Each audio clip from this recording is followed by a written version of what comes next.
North Paravur town ഹാളിൽ നടന്ന Ayurvediyam expo 2026 medical ക്യാമ്പുകളുടെ ഉദ്ഘാടനം നഗരസഭ ആരോഗ്യകാര്യ standing committee chairman Joby Panjikkaran ഉദ്ഘാടനം ചെയ്തു.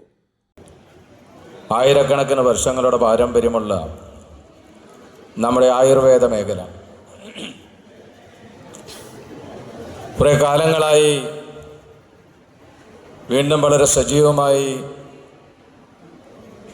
ആയുർവേദ മേഖലയുടെ പ്രചരണം വളരെ ഭംഗിയായി തന്നെ നടക്കുന്നുണ്ട്. നമ്മുടെ നാടിപ്പോൾ സോഷ്യൽ മീഡിയ ഡോക്ടർമാരുടെ ബഹളമാണിപ്പോൾ. കാലം മാറുന്നതിനനുസരിച്ച്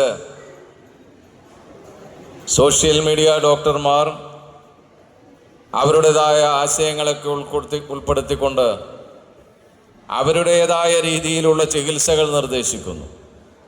നേരത്തെ ഇവിടെ അധ്യക്ഷ പ്രസംഗത്തിൽ ഡോക്ടർ സൂചിപ്പിച്ചു, അത്തരം ചികിത്സകൾക്ക് പിന്നാലെ പോയാലുണ്ടാകുന്ന ഭവിഷ്യത്തിനെ കുറിച്ചൊക്കെ. അവിടെയാണ് നമ്മുടെ ആയുർവേദ ജില്ലാ മെഡിക്കൽ അസോസിയേഷൻ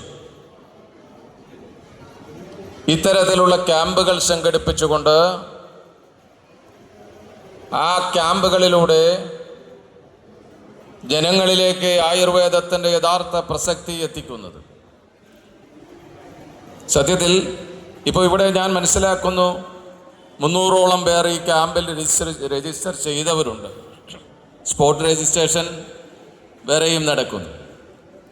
അപ്പോൾ 600-ലധികം ആളുകൾ പങ്കെടുക്കുമെന്നാണ് പ്രതീക്ഷിക്കുന്നത്. എന്തായാലും പറവൂരിലെ 600-ലധികം ആളുകൾ ഈ ക്യാമ്പിൽ പങ്കെടുക്കുന്നതിലൂടെ അവർക്ക് ആയുർവേദ മേഖലയുടെ യഥാർത്ഥ പ്രയോജനം ലഭിക്കാൻ ഈ ക്യാമ്പ് അവർക്ക് അനുഗ്രഹമായി തീരാൻ സാധിക്കട്ടെ.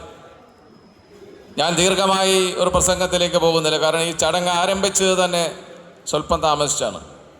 അതിൽ ഞങ്ങളുമൊക്കെ ആ താമസത്തിന് കാരണക്കാരാണ്, ക്ഷമ ചോദിക്കുന്നു. ഞാൻ നേരത്തെ എത്തിയെങ്കിലും മറ്റു പല ആളുകളും മറ്റു പല പരിപാടികളും പങ്കെടുക്കുന്നുകൊണ്ടാണ്. എനിക്ക് നിങ്ങളോട് പറയാനുള്ളത്, ഇവിടെ ഒരു വ്യാജ ഡോക്ടറുടെ കാര്യം ചെയർമാൻ എന്നോട് സൂചിപ്പിച്ചു. തീർച്ചയായും അത്തരം വ്യാജ ഡോക്ടർമാർക്കെതിരെ കർശനമായ നടപടി ഉണ്ടാകും. ആ കാര്യത്തിലൊന്നും യാതൊരു വിട്ടുവീഴ്ചയും ഉണ്ടാകില്ല. നിങ്ങൾ ഈ ആയുർവേദ ക്യാമ്പ് ഇപ്പോൾ പറവൂരിൽ ഈ ആയുർവേദ ക്യാമ്പ് നടത്തിയതുപോലെ തന്നെ എല്ലാ ജില്ലകളിലും നിങ്ങളിതുപോലെയുള്ള അതാത് ജില്ലാ കമ്മിറ്റികളുടെ നേതൃത്വത്തിൽ ആയുർവേദത്തിൻ്റെ പ്രസക്തിയെക്കുറിച്ചും ആയുർവേദത്തിലെ വ്യാജന്മാരെക്കുറിച്ചുമൊക്കെ ഒരു തിരിച്ചറിവുണ്ടാകാൻ കഴിയുന്ന രീതിയിൽ നിങ്ങളുടെ ക്യാമ്പുകൾ ഉണ്ടാകണം. അതിലൂടെ ഈ നാട്ടിലെ ജനങ്ങൾ അതിൻ്റെ യഥാർത്ഥ ഫലം കൊയ്യാൻ അവർക്ക് അതിനുവേണ്ടി കഴിയണം. അതിനുവേണ്ടി ഇനിയും നിങ്ങളുടെ ക്യാമ്പുകൾ ഉണ്ടാകട്ടെ. ഞങ്ങളുടെ ഭാഗത്തു നിന്ന് എല്ലാവിധ സഹായ സഹകരണങ്ങൾ വാഗ്ദാനം ചെയ്തുകൊണ്ട് ഔപചാരികമായി നിങ്ങളുടെ ചടങ്ങ് ഉദ്ഘാടനം ചെയ്തതായി അറിയിച്ചുകൊണ്ട് ഞാൻ എൻ്റെ വാക്കുകൾ അവസാനിപ്പിക്കുന്നു. നന്ദി.